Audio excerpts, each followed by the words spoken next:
Hey guys, it's Teresa. I'm gardening on the West Fork and I have something to show you. It's been 8 days since I overseeded the front yard and look at this. I am thrilled. Look how green it looks. Yes, there's a few weeds, but I'll get in and I will hand pull those out. But when you stand back, it just looks so green and lush. So, yay. I feel like this is the year that I get it right. I've been adding compost all summer. I have hand weeded. I have done all the things I'm supposed to do. And to see the seeds germinate that well makes me very happy. And I will make certain that I keep it moist. I will fertilize when I need to. It's all about keeping it from drying out in July, August. So I think with the soil being better, being more conscious of keeping it moist, it's grass. Surely I can get grass to grow. Come on. So anyhow, we're walking down into the garden. I want to show you it's blooming. Here it is, September 9th, and we have so much color. Right over here in the upper bed, across from the water barrel, we have Carnaby, who is blooming beautifully.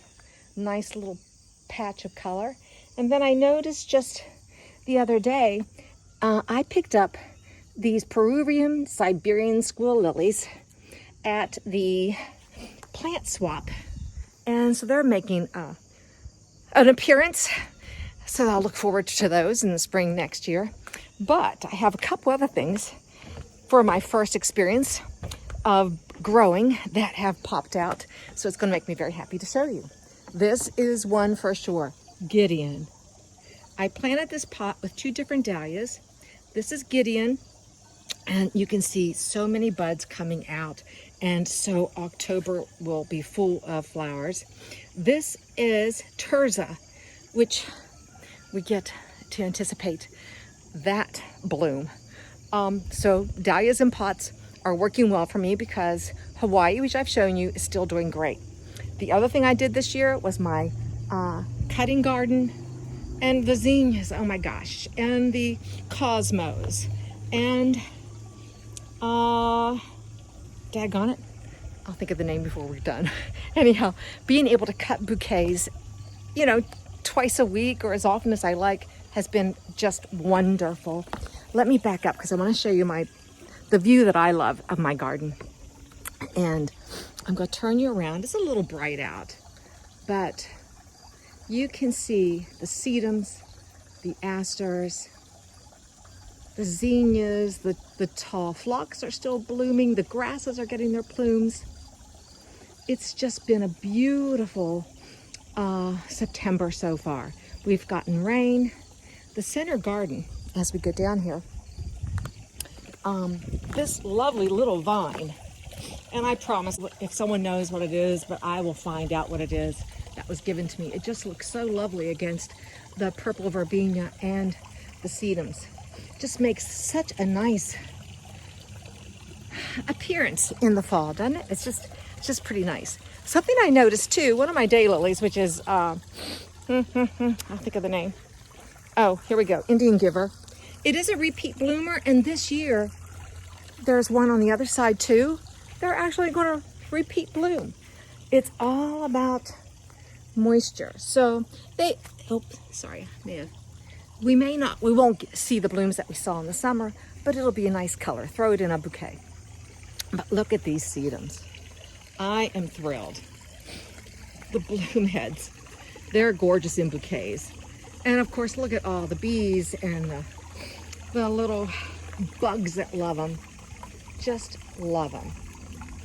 What I love, I love the scent of a marigold. I think not only are they beautiful, but considering that they're good to prevent bugs in your gardens, and yet I love the scent. And they remind me, growing up, my mom always edged her vegetable garden with the marigolds. And that scent you never forget. We have the asters that are just heading up beautifully. And an interesting thing with these asters, I actually took time to cut some of those back to reduce their height. and they grew back just as tall, so that's all right. I'm okay with that. And I learned that if I, support them, they look lovely. You can see the zinnias in the back, this little bonica shrub rose. It's the tiniest little things that give me such pleasure, and I'm sure most of the other gardeners get that kind of pleasure. Back in this back garden, again, another mature sedum. I just love, love, love them. But back in here, I have a clematis getting ready to give me another few blooms. Zinnias galore, and look how nice this zinnia fades out. Isn't that nice color? Be nice in a bouquet too. But as we come back out, here we go. You can see that I have this wonderful vine, morning glory vine, that is yet to give me a bloom, but I love how it is softening that edge. And when we get over to the compost, it's done the same thing on the compost edge. It's all about softening the edge. I was hoping to see this mass of white blooms. Hasn't happened yet, but it isn't over yet. As we look back in here, this beautiful red color of the coleus is spectacular this time of year. And I will do that again next year. It has added such a nice color when you're looking through here. You can see how it picks up on the sedums. So it's looked nice spring, summer, fall, and we'll see how far it goes into the winter. Getting some plumes on my miscanthus, is it senesis? This zebra grass. You can see the plumes. That's nice. Yes, I have this volunteer tomato, which has been delicious. It's always fun to see what comes out of your compost pile. As we come around under the willow tree, I have just loved this pot down here. I did it last year, and it's just added such a wonderful dimension under this tree that you just stand back and say, that was a good one. Do it over again. What I love too is how this pink of the sedum is picking up the pink in my caladiums. These have looked nice all season long. And now they're getting to really show off. I cut off all the ostrich ferns in the last week. The painted ferns, they really keep a nice structure. They keep a nice color. You can't beat them for a depth of color from their blooms. And when you stand back, they just add a nice softness. This pot has been nice. It took a little hit. We've had a rainstorm with some wind last night, and it fell over. But from a distance, you just have the color. And that's what we want, those little pops of colors. The other impatiens just showing themselves right now, which is so nice when you need that pop of color in a shade garden. And then I have another special plant that has finally started to bloom, and I'm thrilled with this. And I can't wait till it fills up, it starts to reproduce and fill up the whole area here. But look at this wonderful, you're not getting the color I want you to see. If I back it up, nope, let's get a little closer. There we go. This is my anemone that I picked up at the Fix Museum. And we have tons more blooms. So when it starts to reproduce, and we will probably next spring, I'll see 2 or 3 under this juniper and against this black fence. It's going to be lovely. That color is just lovely. The boxwoods, I am so pleased using the wilt stop. It kept them from browning and all that heat, and I will use that again. I can do a little bit of trimming up, and I may do that today, and just to neat and tidy it up. But if I don't, it won't make a difference because it's not too much of a trim, and it won't hurt them because here is September, and we usually won't get a frost late October, maybe November. But we can't we can't predict Mother Nature. Let's go over here to the compost pile. I'm really pleased. Last week I got in here and I turned my compost from this year's compost, and I have this wonderful pile of compost that come next spring.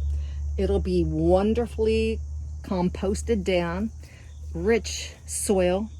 This is my new pile. My neighbor came over, brought over some daylily clippings for me. There's grass clippings. This will begin. And then under this tarp, and I like to do this, I keep my compost covered so that if I need to add compost to any plants this fall, it's not wet and muddy. And as I've said, my neighbor's porch is right above us, and I'm sure they're pleased with how clean this looks and how amazing this, look at this heart shape morning glory vine. It has done what I hoped, which was cover up this whole corner and soften it so that their view is nothing but just a pretty foliage plant.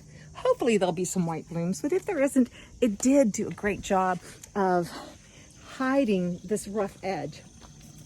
But anyhow, that's doing great. There's a few little blooms on the iceberg rose. Don't pay attention to the leaves. It's looking a little weary, but I'm going to get in and do a little more pruning. And there you have it. The garden in September and the grass growing in September, which I think is thrilling me.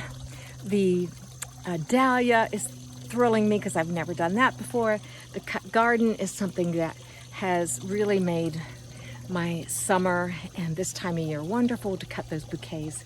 So anyhow, thanks for watching Gardening on the West Fork. It's Teresa. I'm in zone 5B, and subscribe, hit the bell, and you'll see what's coming up next. So thanks for watching and have a great day. See you the next time. Bye.